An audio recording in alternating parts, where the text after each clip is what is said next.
How to edit a database table via phpMyAdmin in cPanel. Log into your cPanel account and you will be on this page. Go to the Databases section and click the phpMyAdmin. On the left sidebar, there are databases. Click on the database you want to edit. The selected database expands in the right pane. Now click to select the table you want to edit.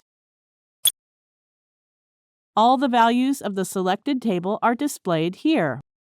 Now click the Edit button of that particular row which you want to edit. For example, to change the blog name, click this Edit button. To change the blog name, delete and type the new name.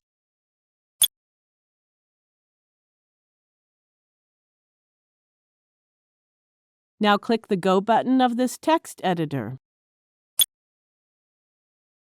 Notice that the blog name has been changed. Similarly, you can edit other entries of different tables and databases. Thank you for watching.